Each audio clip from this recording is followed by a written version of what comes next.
Hey, it's Tuesday, January 5th.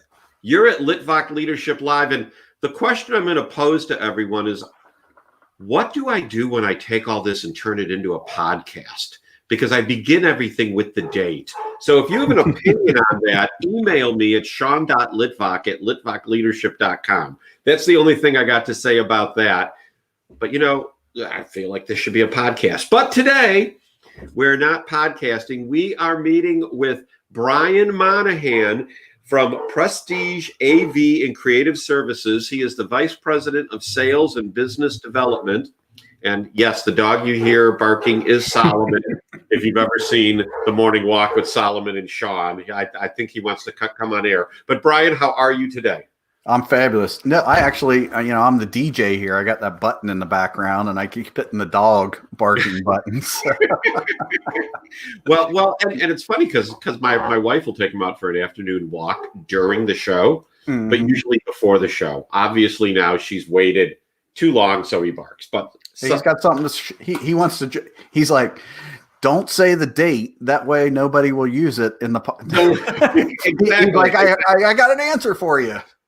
So Brian, let's jump into it. Your industry was basically like other industries, but in the event industry, ravaged you guys, because I know there were 3 conventions I was supposed to go to last year. And how many did I go to? I think you was 0, right? Zero. Zero is the answer. So let me ask you, how has your industry changed? Let's start there. Oh, wow. How has it not changed would be a much shorter conversation. Okay. No, I mean, we obviously, I used to think the word live event was synonymous with 2 people being in the same room, but right. The word live event no longer necessarily means that. You actually have to add in person to that, so as we know, the pandemic has not lent well to people coming together in the same room. You in the state of Kentucky have one of the states that know probably better than most what that meant. I think I'm not sure what the state numbers are, but many of them were like no more than 50 people for a meeting, and if that, 10 people, right? I'm part of an association, the International Facility Management Association, the Greater Louisville chapter, and we haven't had a meeting in person since March. And frankly, our chapter, there's like 2 groups: those that are saying no, and those that are saying, "What are we waiting for? If masks work, why aren't we meeting in person?" But I digress. What has Prestige done to engage the live event community? Yeah. So, a lot of what we're doing right here, which is how do you shift to a live online video or virtual platforms? And so as a company, we've had to take our skills and push what we knew about technology, about video, which we displayed in a live environment, but now we're doing it over the internet. We're doing a lot of virtual meetings. Actually, we're doing almost 100% virtual meetings. One thing that we did right off the bat that really helped us out is we actually created our own studio. So that way we could bring in some of our corporate clients and have a high level stage with maybe the MC, the president of the company, a couple key executives or leaders in the organization. And so that's one way that we overcome it. Instead of, hotels were hard to actually source. A lot of them closed down due to restrictions. Sure. One advantage we had as a company is we were considered essential. We're in the media services, so we were able to actually utilize our facility, but we still had to follow protocol related to quantities of people. But that live studio environment has been a huge asset to us. It was like throwing people a lifeline. It was a lifesaver. Like, hey.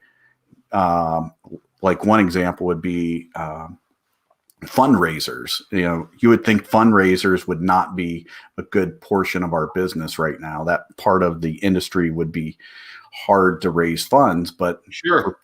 But for people who need to raise funds, it's their only way to do business. So they had to have their fundraisers. So we were able to put on a lot of virtual fundraisers, and it's actually been more, some of our clients have actually found more success in that because they can reach a greater audience than an in-person event. So not everything has been worse related to that. So when you look at, when you're working with organizations, and, I've been to, I don't know, maybe 4 or 5 this past year, live events where, there's more webinars and everything's being billed as a live event. And then you see the speaker and you end up with someone that has their laptop in front of them. So they're looking up the person's nostrils, okay, through the video, or their background is not, my background is kind of monochromatic, with the accent wall, but I've got a mirror and you can see the plant, and there's, on this hand, I got to use the right hand, Washington there. And your background, is nice and clean. But then you get some people with these backgrounds that, do they not have a clue what people are seeing? Do you guys coach people on that, especially for these big events? Because everyone can't come to your studio in Cincinnati. Yeah, actually, as I was thinking about our discussion today, one of the things that popped up that I was going to share with you that I thought was one of the more interesting developments in this pandemic for us is we have created more forums and FAQ pages than we've ever done as a company. And so one of the things we do is, especially with what I would call the keynote track of speakers.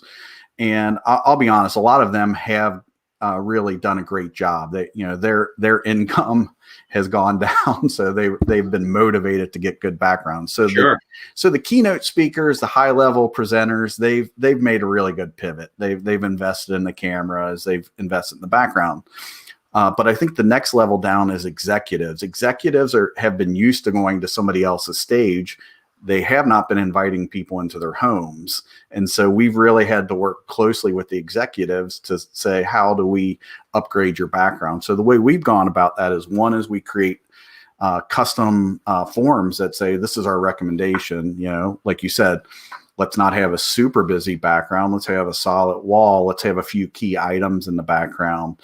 Do you have good front light? And so we send out this form in advance, but what we do next is we schedule an actual test call with them. We rehearse and we actually critique them. And we would have to say to a particular executive, like, you got a better spot that you can record this video from? Because, by the way, you are the featured speaker here, and this presentation is actually going to make or break how people perceive you. So what can we do? Let's go ahead and tip your camera down, like you said.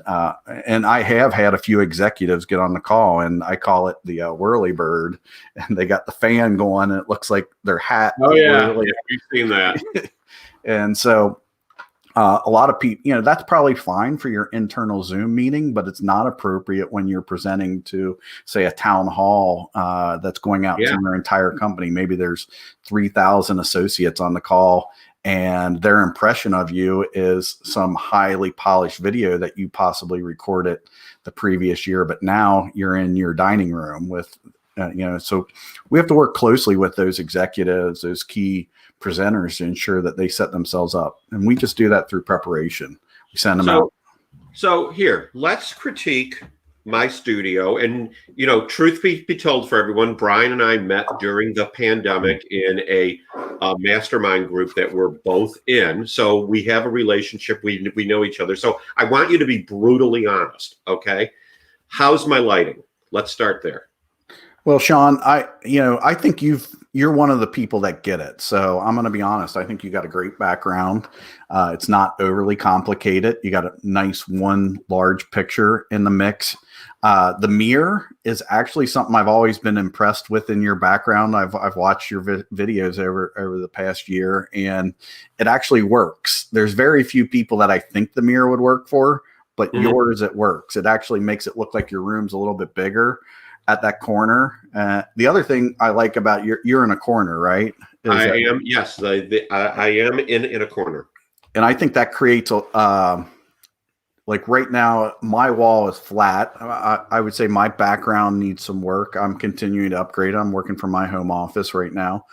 But I think your background's great. You got a little bit of green in the corner. The plant is a nice touch. Your picture is classic. It's not it's is that Washington going over the Potomac, or I think it's the Delaware. It's the Delaware 1851.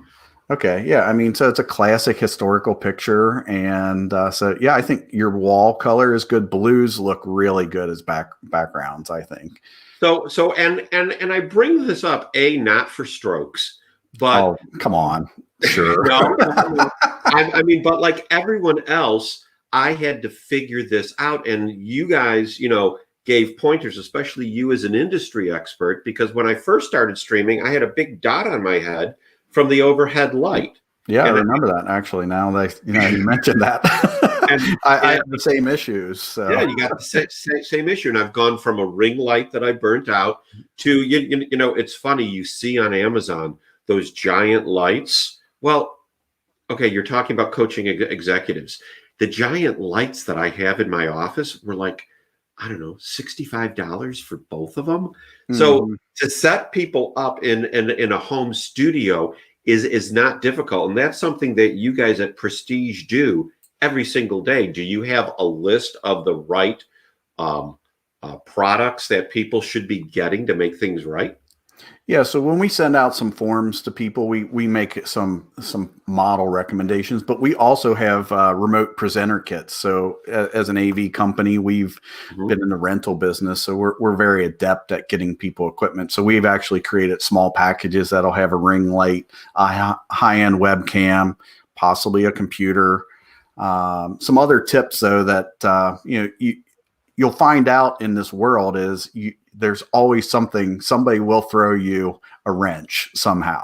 Sure. So, so a couple things that I've faced is, bad internet connections. It's very important to have a hardwired connection. I'm actually going to be working with a keynote speaker that you and I are friends with to build out an actual tips for executives, so we can share that with them as more of a video format. But I think if you're going to be presenting, and most people are going to be presenting from home for at least another 6 to 8 months, this is going to be a key part of your life. This is an investment that you need to make. So you need to go out and buy a camera. You don't need to spend mass money. The camera I'm using right now, I paid $180 for it. It's a Logitech stream cam. It gets the job done. Now, Prestige, we have $100,000 cameras we can use if we need to, and have other equipment that we'll use in our studio. But for this type of work, you can get away with possibly a $79 Logitech camera and get a much better product than your webcam on your laptop. So I have a Logitech camera. Mm-hmm. I think looking at it's a 720p. That's a very good camera. And I want to say when I got it 5 years ago, it was $50. And I'm so glad I never threw this thing away. Because back then, you streamed every other year.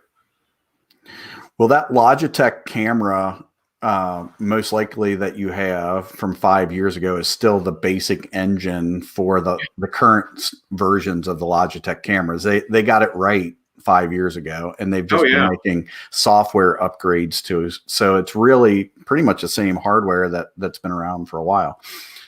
So there's really no reason why you should not have what you need. I think anybody who's working from home and needs to present, I would recommend that minimum you get yourself an external webcam. Logitech is a great place to start. They're available now. You don't have to wait 6 years for them. Right. They're catching up with their stock. Get yourself an external microphone as well. Indeed. The Blue Snowball Yeti mics, you can get them off of Amazon. Just about any external microphone that you buy that's something better than your actual laptop or iPhone camera will get you over the hump and make a big difference. Another thing I have going on right now that helps a lot, that a lot of Can you see my earbud here? Yeah. So I have some. I bought these earbuds they have a clear cable on them and they go over the ear. And so another thing that'll improve your broadcast immensely is actually going to earbuds so that the audio is not coming back into the room. And So is that plugged into your computer or is it Wi-Fi? I do. I actually bought myself an extended cable and I ran it down the back of my shirt and I just pop it out here. So it's a nice clean look. Very good. So. And now you can't hear me. And now you can hear me. And we'll see if I can get it back in. Yeah. So what tip do you have? And we're going to talk more about your services in a minute. But what tip do you have? Because here's something I struggle with. And I'm sure if you're working with executives, they have the same struggle. So like right now, I'm looking directly at my camera. But the problem is I want to look at you when I'm talking to you. So when I look at you like this, it looks like I'm looking down. How do you get people comfortable with looking at the camera, but they lose the expressions that they see in the person they're having conversation with? Yeah, I mean, I think that's a challenge. It's going to be a challenge period. It's a skill. It's a technique. Like right now, I'm talking straight to the camera, but I do, what I try to do is when I'm talking, I try to talk to the camera. But when you're talking, I kind of watch the video feed a little bit more. Well, see, okay, I looked up and I made a noise. So, so it's also just training its skills. It's like if you went to Toastmasters and learned some presentation skills, you have to understand the medium you're working with. So I think the key is, if I were to give somebody advice, is one is practice, record yourself and go back and watch that video so you can see what you look like, and take some notes, make some changes and try different things out. So yeah, but a very functional tip to help you with that is if you're on your laptop, I recommend getting your laptop screen up as high as possible, as close to your camera. And so that way, when you're looking at your camera or your screen, your eyes are almost in the same space. You're in the zone. Yeah. So you got to play around with that. I actually shifted right now. I created a stand-up desk for myself. So I can actually stand up and present and step back further and have a full shot if I need to as well. So it's about taking the time to set up your home studio in a way that allows you to present in a higher level. And we just didn't need to do that in the past. If you didn't do it a year ago, there just wasn't a need. Like you said, you had that camera 5 years ago, you pulled it out once a year. Well, now we do this around the clock. It is here on the back. So I read the other day how Kentucky Venues, and they're one of your clients, was doing a year in review. And they said, we're proud to announce that we didn't cancel any of our events, which I found hard to believe, but okay. But they just looked different. So I know they looked different because instead of people being there, I would assume they either had nobody or cardboard cutouts like they have at sporting events. How was it different for you supporting Kentucky Venues? Yeah, so I would have to look at what that year-end report is, to be quite honest, because Kentucky Venues is actually a very unique organization in the sense of, as an organization, they actually own their own events. So Kentucky Venues, which is run by the Kentucky State Fair Board, they actually have 3 shows. And you're going to put me on the spot. I can't remember the name of them. There's like an agricultural show. There's a machinery show. And so they're very agriculturally based shows. And so in terms of their show, so I'm sure that they as an organization didn't cancel their shows, but but in terms of actual I don't know which shows all canceled, but did the Hot Rod show up in Louisville this year like it does every year? Yeah. So the private shows that rent out the facilities that are run by Kentucky Venues may have had some cancellations through the year. Got it. Now I understand. So, I mean, as another example, though, we are in-house provider for what's the Duke Energy Convention Center in Cincinnati, Ohio.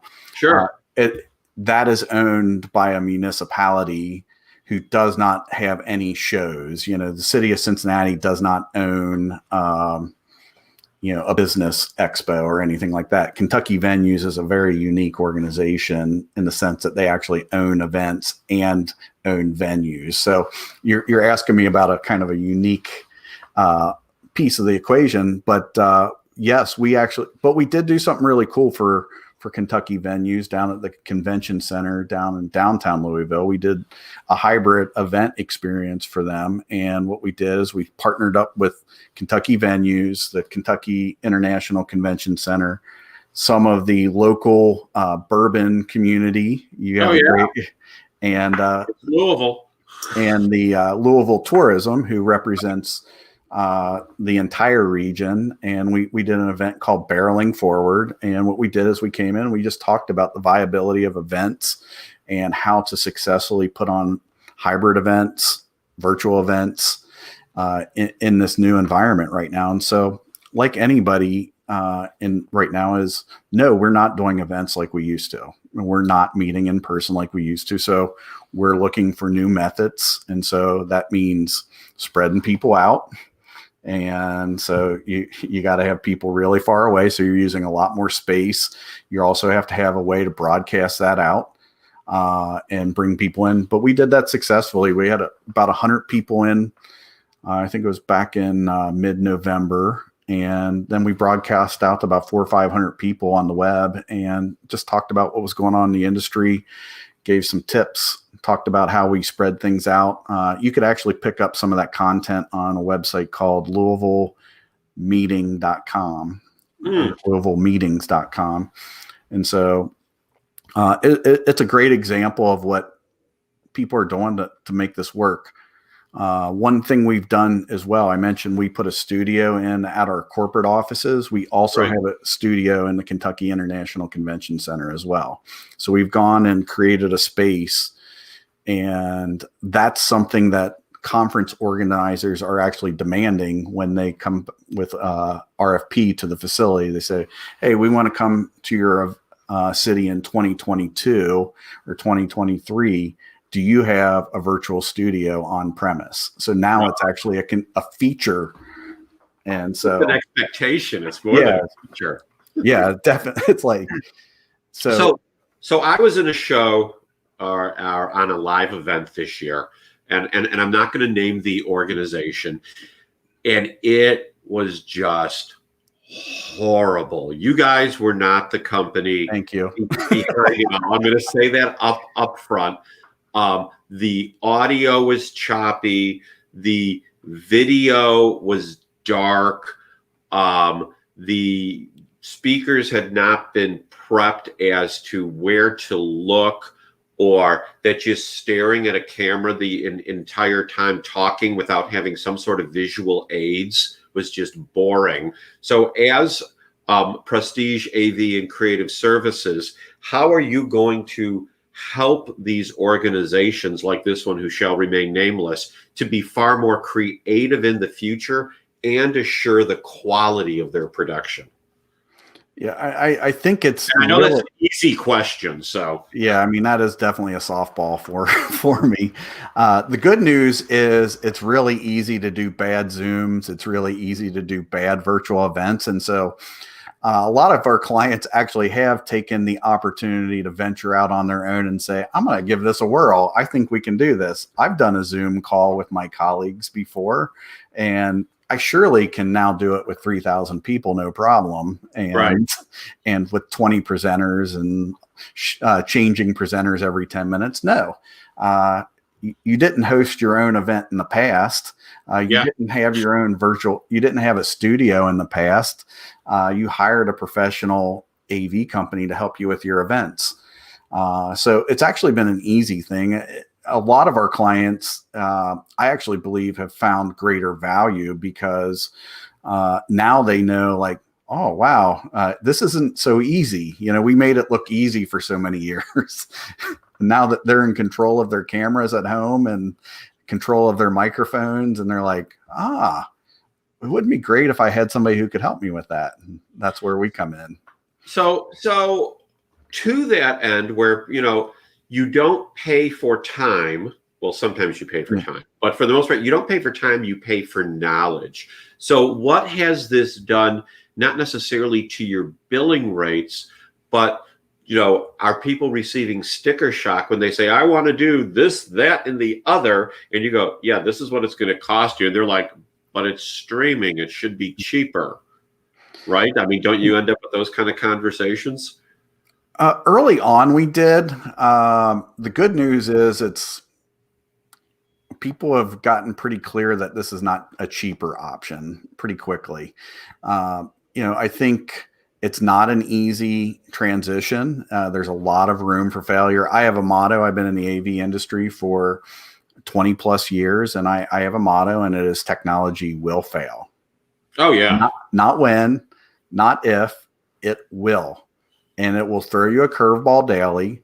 And so you need somebody that has been there, done that, that's had, I get basically our advantages. I'll be quite honest. The first 4 weeks of the pandemic, we just got more reps that we're just, we got to blow it up more times in the first 4 weeks than everybody else did, so that we're just 4 months ahead. We're 4 months ahead of everybody else. We're getting the reps in to solve those problems as quick as possible. But it's based on 30 years of challenges. We've been in the field. We've had a camera go down, or we've lost power. In our industry, one of the favorite examples is even the Super Bowl lost power. Like the biggest event, and so that's always like, well, I mean, even the Super Bowl failed, so you can't really hold us to the challenge. So I think, so the sticker shock part of it, there was a period where there's sticker shock. I think people have come to clarity that streaming video is not free. You can get a Zoom subscription for $14 to $20. Well, that's good for having a meeting of 5 to 100 people. That's not a solution for 1,000 people. It's not even really a solution for 300 people. So the good news is there's a very tenured profession. I don't say I'm in the audiovisual industry. I say I'm in the event profession, or the meeting and event profession. And meeting and event professionals are very aware that when it comes to a meeting, you need a different solution than when it comes to just this one-to-one phone call. And they like to do it right. So when you're looking for inspiration, on any given day as to how to create merit for your guests that have invited you in to host their event, where do you go for inspiration?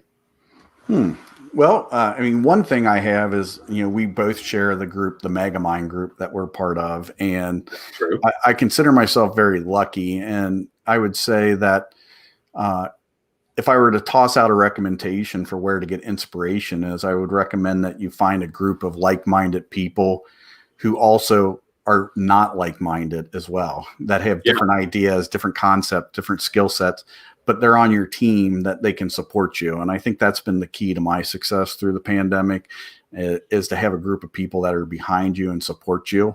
And that goes a long way. And that gives you the freedom to go out and try new things. The good news is I work for a company that has been very much about being on the front edge of technology. So, what skills we had to source to be successful in the pandemic were the skills that we used as a company for the past 30 years was, when my clients say, Brian, I would like to do a 3D hologram in a whirlpool in a desert on a Tuesday. And I'm like, sure, let's do it. That's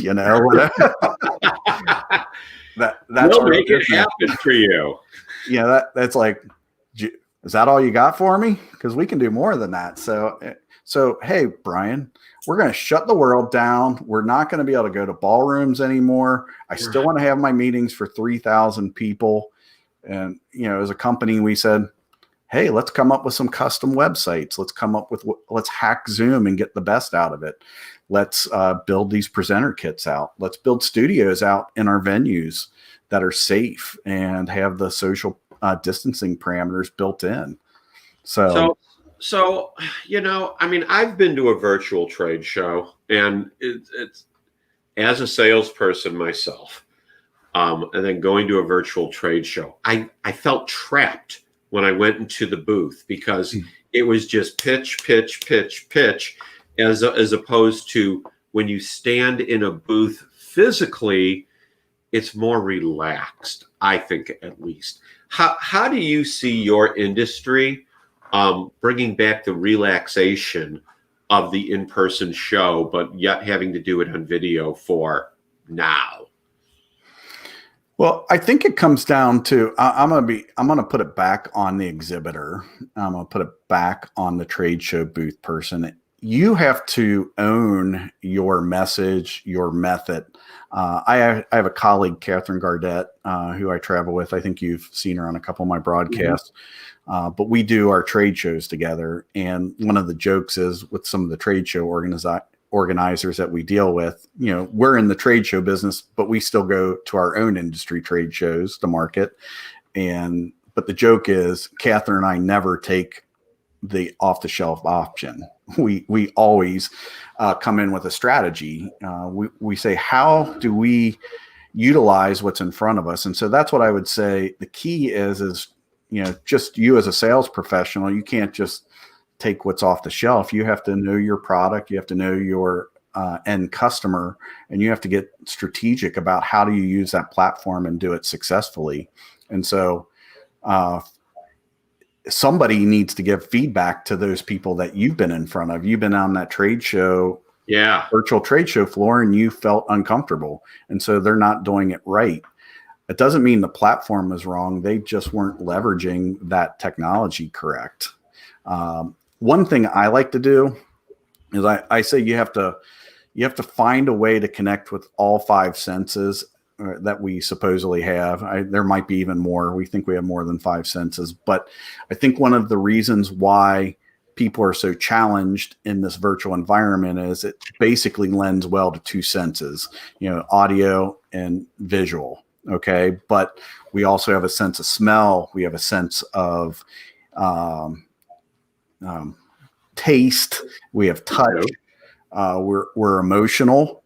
And so I think you need to know when you're doing a booth that you're already hamstrung. Okay. I only have two of my senses that are optimized in this environment. When I'm in person, I can actually optimize all five senses. You've been on the trade show floor where they got popcorn. You've probably got your shoes shined at a booth. They've handed you a candy bar. They've handed you a tchotchke. So what you need to do as a presenter, as a salesperson, a trade show booth person, is you need to figure out a way to touch additional senses. So you may have to have the list in advance. Hey, Sean, why don't you go ahead and open that box that I sent you last week? I'm glad you stopped by our booth. Go ahead and pull it out, and I'm going to give you a demo about that particular. That's a great idea. And that's the thing about the virtual that's so important is you have to think in advance. You don't get to solve it on the fly. You have to decide how you're going to connect with people. And I think that's, what's our value proposition as a company in this virtual environment is we have been trained. You may not know it when you go to a live event, but when the person goes to the stage, I have like 10 cues to get that person to the stage. All right, Sean, stand by. When John gets done talking, you are going to walk to the stage. All right, Sean, go. Ladies and gentlemen, please welcome to the stage, Sean Litvak. He will be speaking today. And then Sean hits the stage. Lights up on stage. All right, cue Sean slides. All right, house lights down. Well, there's like 10 things that happen in that process. And so, but that's all decided before you go to stage. But to everybody else, it just seems like Sean went to stage. There was one, all they heard was, please welcome to the stage, Sean Litvak. But on my comm in the background, we have 10 people. Stand by for Sean's video. Roll video. Take the lights. Is Sean's mic on? Why'd you put his mic down so low? So that's great. So yeah, you don't think about that. So it's about preparation. It's about thinking in advance. It's about so what we do as a company is we try to help our clients think about that moment before it happens. So we want to help you think about that day the person's going to be in your booth and you're like, so all you're going to do is say, hi, Sean, on video. That's no, you need to do something more. Are you going to send them a box of your gadgets? Are you going to send him a coupon so he can go get a coffee? We've heard that on some our favorite sales trainer. Send them a Keurig so you can have a cup of coffee with them. Yep. So preparation. So shockingly, the 30-minute show has gone almost 36 minutes at this point. Well, I thought your show was 50 minutes because I've never seen one that's been 30. They usually end up going about 40, which is why I start reeling it in at like 35. So as we're getting ready to move into the balance of our day and into the evening, what words of advice do you have for the viewers now and those that will watch this on replay about how to engage in whatever it is they are doing as leaders? Because you at Prestige have engaged as leaders, and I'd like you to share with the audience what's worked and how you think they should too. Yeah, actually, I'm going to take it back to a little personal motto, and I call it be the trend. And what I always say is you don't know when you're going to need something. So the time to start becoming an expert at virtual was yesterday. The time to become an expert at web conferencing and live streaming was yesterday. Well, we never get to go back to yesterday. So I encourage you to take small steps daily. So either buy a new webcam today, buy a new laptop today, get yourself a ring light today. And so I think the key is you always want to be pushing yourself to step into the future, and you always want to step into the future knowing that it doesn't need to be perfect. Our first run of our studio was not as good as it is now. We've added components to it. We've actually rewired it 5 times since March because we started out with a certain set of equipment and we found that we wanted something different. How do I know that? I don't know that. I don't know. I'm on my second camera of the pandemic. It's only been 9 months. I have 2 different microphones during the pandemic.